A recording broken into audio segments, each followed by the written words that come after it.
ദൈവത്തിന്റെ നാമം വാഴ്ത്തപ്പെടുമാറാകട്ടെ. ഇന്ന് 63-ാം ദിവസം നാം വായിക്കുന്നത് പുറപ്പാട് പുസ്തകം 13-ാം അധ്യായം, സങ്കീർത്തനങ്ങൾ 63-ാം അധ്യായവും വിശുദ്ധ ലൂക്കോസ് എഴുതിയ സുവിശേഷം 19-ാം അധ്യായവുമാണ്. പുറപ്പാട് പുസ്തകം 13-ാം അധ്യായം. യഹോവ പിന്നെയും മോശയോട്, ഇസ്രായേൽ മക്കളുടെ ഇടയിൽ മനുഷ്യരിലും മൃഗങ്ങളിലും കടിഞ്ഞൂലായി പിറക്കുന്നതിനെയൊക്കെയും എനിക്കായി ശുദ്ധീകരിക്കാം, അത് എനിക്കുള്ളത് ആകുന്നു എന്ന് കൽപ്പിച്ചു. അപ്പോൾ മോശ ജനത്തോട് പറഞ്ഞത്, നിങ്ങൾ അടിമ വീടായ മിസ്രൈമിൽ നിന്ന് പുറപ്പെട്ടു പോന്ന ഈ ദിവസത്തെ ഓർത്തുകൊള്ളുവിൻ. യഹോവ ബലമുള്ള കൈകൊണ്ട് നിങ്ങളെ അവിടെ നിന്ന് പുറപ്പെടുവിച്ചു. അതുകൊണ്ട് പുളിപ്പുള്ള അപ്പം തിന്നരുത്. ആബീബ് മാസം ഈ തീയതി നിങ്ങൾ പുറപ്പെട്ടു പോന്നു.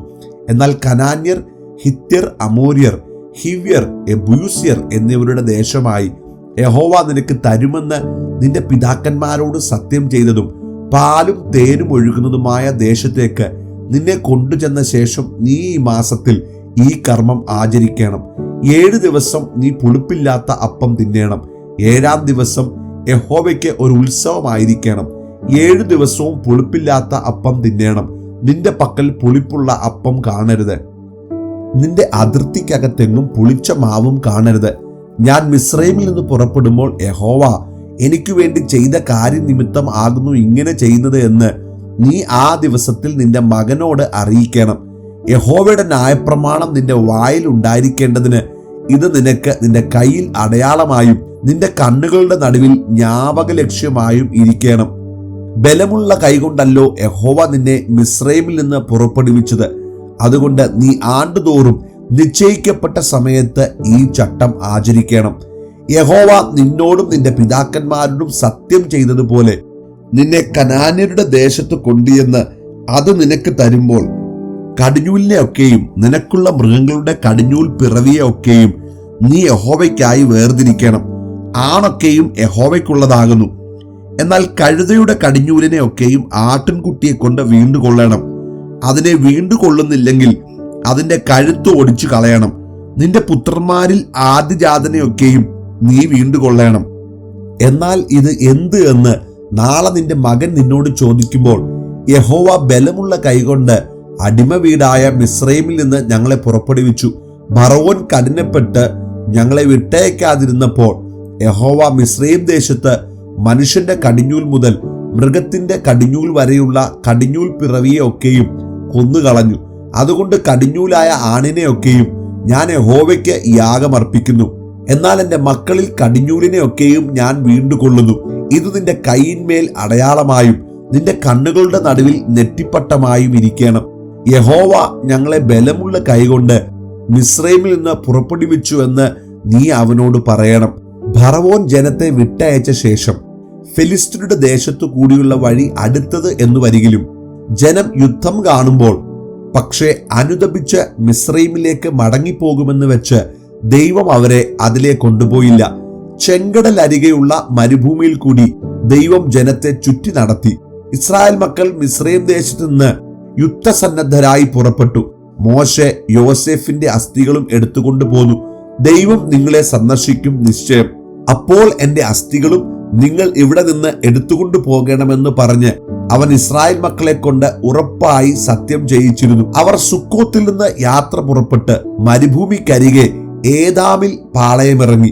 അവർ പകലും രാവും യാത്ര ചെയ്യുവാൻ തക്കവണ്ണം അവർക്ക് വഴി കാണിക്കേണ്ടതിന് പകൽ മേഘസ്തംഭത്തിലും അവർക്ക് വെളിച്ചം കൊടുക്കേണ്ടതിന് രാത്രി അഗ്നിസ്തംഭത്തിലും യഹോവ അവർക്ക് മുമ്പായി പൊയ്ക്കൊണ്ടിരുന്നു. പകൽ മേഘസ്തംഭവും രാത്രി അഗ്നിസ്തംഭവും ജനത്തിന്റെ മുമ്പിൽ നിന്ന് മാറിയതുമില്ല. 63-ാം സങ്കീർത്തനം. ദൈവമേ, നീ എൻ്റെ ദൈവം. അധികാലത്തെ ഞാൻ നിന്നെ അന്വേഷിക്കും.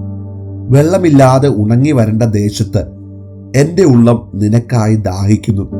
എൻ്റെ ദേഹം നിനക്കായി കാംക്ഷിക്കുന്നു. അങ്ങനെ നിന്റെ ബലവും മഹത്വവും കാണേണ്ടതിന് ഞാൻ വിശുദ്ധ മന്ദിരത്തിൽ നിന്നെ നോക്കിയിരിക്കുന്നു. നിന്റെ ദയ ജീവനേക്കാൾ നല്ലതാകുന്നു. എൻ്റെ അധരങ്ങൾ നിന്നെ സ്തുതിക്കും. എൻ്റെ ജീവകാലമൊക്കെയും ഞാൻ അങ്ങനെ നിന്നെ വാഴ്ത്തും. നിന്റെ നാമത്തിൽ ഞാൻ എൻ്റെ കൈകളെ മലർത്തും. എൻ്റെ കിടക്കയിൽ നിന്നെ ഓർക്കുകയും ഞാൻ രാത്രിയാമങ്ങളിൽ നിന്നെ ധ്യാനിക്കുകയും ചെയ്യുമ്പോൾ എൻ്റെ പ്രാണന് മജ്ജയും മേധസ്സും കൊണ്ട് എന്ന പോലെ തൃപ്തി വരുന്നു. എൻ്റെ വായ് സന്തോഷമുള്ള അധരങ്ങളാൽ നിന്നെ സ്തുതിക്കുന്നു. നീ എനിക്ക് സഹായമായി തീർന്നുവല്ലോ. നിന്റെ ചിറകിൻ നിഴലിൽ ഞാൻ ഘോഷിച്ചാനന്ദിക്കുന്നു. എന്റെ ഉള്ളം നിന്നോട് പറ്റിയിരിക്കുന്നു. നിന്റെ വലങ്കൈ എന്നെ താങ്ങുന്നു.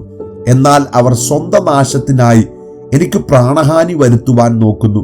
അവർ ഭൂമിയുടെ അധോഭാഗങ്ങളിലേക്ക് ഇറങ്ങിപ്പോകും.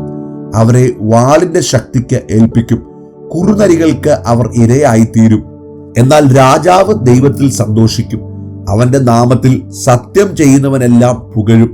എങ്കിലും ഭോഷ്ക് പറയുന്നവരുടെ വായ അടഞ്ഞു പോകും. വിശുദ്ധ ലൂക്കോസ് എഴുതിയ സുവിശേഷം 19-ാം അധ്യായം. അവൻ എരിഹോവിലെത്തി കടന്നു പോകുമ്പോൾ ചുങ്കക്കാരിൽ പ്രമാണിയും ധനവാനുമായ സക്കായി എന്നു പേരുള്ള ഒരു പുരുഷൻ യേശു എങ്ങനെയുള്ളവൻ എന്ന് കാണാൻ ശ്രമിച്ചു. വളർച്ചയിൽ കുറിയവനാകൊണ്ട് പുരുഷാരം നിമിത്തം കഴിഞ്ഞില്ല. എന്നാറെ അവൻ മുൻപോട്ട് ഓടി അവനെ കാണേണ്ടതിന് ഒരു കാട്ടത്തിമേൽ കയറി. യേശു ആ വഴിയായി വരികയായിരുന്നു. അവൻ ആ സ്ഥലത്തെത്തിയപ്പോൾ മേലോട്ട് നോക്കി, സക്കായിയെ, വേഗം ഇറങ്ങി വാ, ഞാൻ ഇന്ന് നിന്റെ വീട്ടിൽ പാർക്കേണ്ടതാകുന്നു എന്ന് അവനോട് പറഞ്ഞു. അവൻ ബന്ധപ്പെട്ട് ഇറങ്ങി സന്തോഷത്തോടെ അവനെ കൈക്കൊണ്ടു. കണ്ടവർ എല്ലാം അവൻ പാപിയായൊരു മനുഷ്യനോടുകൂടെ പാർക്കാൻ പോയി എന്ന് പറഞ്ഞ് പിറുപിറുത്തു. സക്കായിയോ നിന്ന് കർത്താവിനോട്, കർത്താവേ, എന്റെ വസ്തുവകയിൽ പാതി ഞാൻ ദരിദ്രർക്ക് കൊടുക്കുന്നുണ്ട്. വല്ലതും ചതിവായി വാങ്ങിയിട്ടുണ്ടെങ്കിൽ 4 മടങ്ങ് മടക്കി കൊടുക്കുന്നു എന്ന് പറഞ്ഞു. യേശു അവനോട്, ഇവനും അബ്രഹാമിന്റെ മകനാകയാൽ ഇന്ന് ഈ വീട്ടിന് രക്ഷ വന്നു. കാണാതെ പോയതിനെ തിരഞ്ഞു രക്ഷിപ്പാനല്ലോ മനുഷ്യപുത്രൻ വന്നത് എന്ന് പറഞ്ഞു. അവർ ഇത് കേട്ടുകൊണ്ടിരിക്കുമ്പോൾ അവൻ യെരുശലേമിനെ സമീപിച്ചിരിക്കയാലും ദൈവരാജ്യം ക്ഷണത്തിൽ വെളിപ്പെടും എന്ന് അവർക്ക് തോന്നുകയാലും അവൻ ഒരു ഉപമയും കൂടെ പറഞ്ഞത് എന്തെന്നാൽ, കുലീനനായ ഒരു മനുഷ്യൻ രാജ്യത്വം പ്രാപിച്ചു മടങ്ങി വരണം എന്ന് വെച്ച് ദൂരദേശത്തേക്ക് യാത്ര പോയി. അവൻ 10 ദാസന്മാരെ വിളിച്ച് അവർക്ക് 10 റാത്തൽ വെള്ളി കൊടുത്തു. ഞാൻ വരുവോളം വ്യാപാരം ചെയ്തുകൊള്ളുവിൻ എന്ന് അവരോട് പറഞ്ഞു. അവന്റെ പൗരന്മാരോ അവനെ പകച്ച് അവന്റെ പിന്നാലെ പ്രതിനിധികളെ അയച്ചു. അവൻ ഞങ്ങൾക്ക് രാജാവായിരിക്കുന്നത് ഞങ്ങൾക്ക് സമ്മതമല്ല എന്ന് ബോധിപ്പിച്ചു. അവൻ രാജ്യത്വം പ്രാപിച്ചു മടങ്ങി വന്നപ്പോൾ താൻ ദ്രവ്യം കൊടുത്തിരുന്ന ദാസന്മാർ വ്യാപാരം ചെയ്ത് എന്തു നേടിയെന്ന് അറിയേണ്ടതിന് അവരെ വിളിപ്പാൻ കൽപ്പിച്ചു. ഒന്നാമത്തവൻ അടുത്തു വന്ന്, കർത്താവേ, നീ തന്ന റാത്തൽ കൊണ്ട് 10 റാത്തൽ സമ്പാദിച്ചിരിക്കുന്നു എന്ന് പറഞ്ഞു. അവൻ അവനോട്, നന്ന്, നല്ല ദാസനെ, നീ അത്യല്പത്തിൽ വിശ്വസ്തനായതുകൊണ്ട് 10 പട്ടണത്തിന് അധികാരമുള്ളവനായിരിക്ക എന്ന് കൽപ്പിച്ചു. രണ്ടാമത്തവൻ വന്ന്, കർത്താവേ, നീ തന്ന റാത്തൽ കൊണ്ട് 5 റാത്തൽ സമ്പാദിച്ചിരിക്കുന്നു എന്ന് പറഞ്ഞു. നീയും 5 പട്ടണത്തിന് മേൽവിചാരകൻ ആയിരിക്ക എന്ന് അവനോട് കൽപ്പിച്ചു. മറ്റൊരുവൻ വന്ന്, കർത്താവേ, ഇതാ നിന്റെ റാത്തൽ, ഞാനത് ഒരു ഉറുമാലിൽ കെട്ടിവെച്ചിരുന്നു. നീ വെക്കാത്തത് എടുക്കുകയും വിതയ്ക്കാത്തത് കൊയ്യുകയും ചെയ്യുന്ന കഠിന മനുഷ്യനാകൊണ്ട് ഞാൻ നിന്നെ ഭയപ്പെട്ടു എന്ന് പറഞ്ഞു. അവൻ അവനോട്, ദുഷ്ടദാസനെ, നിന്റെ വായിൽ നിന്ന് തന്നെ ഞാൻ നിന്നെ ന്യായം വിധിക്കും. ഞാൻ വെക്കാത്തത് എടുക്കുകയും വിതയ്ക്കാത്തത് കൊയ്യുകയും ചെയ്യുന്ന കഠിന മനുഷ്യനെന്ന് നീ അറിഞ്ഞുവല്ലോ. ഞാൻ വന്ന് എന്റെ ദ്രവ്യം പലിശയോടുകൂടെ വാങ്ങിക്കൊള്ളേണ്ടതിന് അത് നാണ്യപീഠത്തിൽ ഏൽപ്പിക്കാഞ്ഞത് എന്ത്? പിന്നെ അവൻ അരികെ നിൽക്കുന്നവരോട്, ആ റാത്തൽ അവന്റെ പക്കൽ നിന്ന് എടുത്ത് 10 റാത്തലുള്ളവന് കൊടുപ്പീൻ എന്ന് പറഞ്ഞു. കർത്താവേ, അവന് 10 റാത്തൽ ഉണ്ടല്ലോ എന്ന് അവർ പറഞ്ഞു. ഉള്ളവന് ഏവനും കൊടുക്കും, ഇല്ലാത്തവനോട് ഉള്ളതും കൂടെ എടുത്തു കളയുമെന്ന് ഞാൻ നിങ്ങളോട് പറയുന്നു. എന്നാൽ ഞാൻ തങ്ങൾക്ക് രാജാവായിരിക്കുന്നത് സമ്മതമില്ലാത്ത ശത്രുക്കളായവരെ ഇവിടെ കൊണ്ടുവന്ന് എന്റെ മുമ്പിൽ വെച്ച് കൊന്നുകളയുവിൻ എന്ന് അവൻ കൽപ്പിച്ചു. ഇത് പറഞ്ഞിട്ട് അവൻ മുമ്പായി നടന്നുകൊണ്ട് യെരുശലേമിലേക്ക് യാത്ര ചെയ്തു. അവൻ ഒലിവുമരക്കരികെ ബെത് ഭാഗയ്ക്കും ബെഥാന്യയ്ക്കും സമീപിച്ചപ്പോൾ ശിഷ്യന്മാരിൽ 2 പേരെ അയച്ചു. നിങ്ങൾക്ക് എതിരെയുള്ള ഗ്രാമത്തിൽ ചെല്ലുവിൻ. അതിൽ കടക്കുമ്പോൾ ആരും ഒരിക്കലും കയറിയിട്ടില്ലാത്ത ഒരു കഴുതക്കുട്ടിയെ കെട്ടിയിരിക്കുന്നത് കാണാം. അതിനെ അഴിച്ചു കൊണ്ടുവരുവിൻ. അതിനെ അഴിക്കുന്നത് എന്ത് എന്ന് ആരെങ്കിലും നിങ്ങളോട് ചോദിച്ചാൽ കർത്താവിന് ഇതിനെക്കൊണ്ട് ആവശ്യമുണ്ട് എന്ന് പറവീൻ എന്ന് പറഞ്ഞു. അയക്കപ്പെട്ടവർ പോയി തങ്ങളോട് പറഞ്ഞതുപോലെ കണ്ടു. കഴുതക്കുട്ടിയെ അഴിക്കുമ്പോൾ അതിന്റെ ഉടയവർ കഴുതക്കുട്ടിയെ അഴിക്കുന്നത് എന്ത് എന്ന് ചോദിച്ചതിന് കർത്താവിന് ഇതിനെക്കൊണ്ട് ആവശ്യമുണ്ട് എന്ന് അവർ പറഞ്ഞു. അതിനെ യേശുവിന്റെ അടുക്കൽ കൊണ്ടുവന്ന് തങ്ങളുടെ വസ്ത്രം കഴുതക്കുട്ടിയുടെ മേലിട്ട് യേശുവിനെ കയറ്റി. അവൻ പോകുമ്പോൾ അവർ തങ്ങളുടെ വസ്ത്രം വഴിയിൽ വിരിച്ചു. അവൻ ഒലിവുമലയുടെ ഇറക്കത്തിന് അടുത്തപ്പോൾ ശിഷ്യന്മാരുടെ കൂട്ടമെല്ലാം തങ്ങൾ കണ്ട സകല വീര്യപ്രവൃത്തികളെയും കുറിച്ച് സന്തോഷിച്ച് അത്യുച്ചത്തിൽ ദൈവത്തെ പുകഴ്ത്തി, കർത്താവിന്റെ നാമത്തിൽ വരുന്ന രാജാവ് വാഴ്ത്തപ്പെട്ടവൻ, സ്വർഗത്തിൽ സമാധാനവും അത്യുന്നതങ്ങളിൽ മഹത്വവും എന്ന് പറഞ്ഞു. പുരുഷാരത്തിൽ ചില പരീശന്മാരോ അവനോട്, ഗുരോ, നിന്റെ ശിഷ്യന്മാരെ വിലക്കുക എന്ന് പറഞ്ഞു. അതിന് അവൻ, ഇവർ മിണ്ടാതിരുന്നാൽ കല്ലുകൾ ആർത്തു വിളിക്കുമെന്ന് നിങ്ങളോട് പറയുന്നു എന്ന് ഉത്തരം പറഞ്ഞു.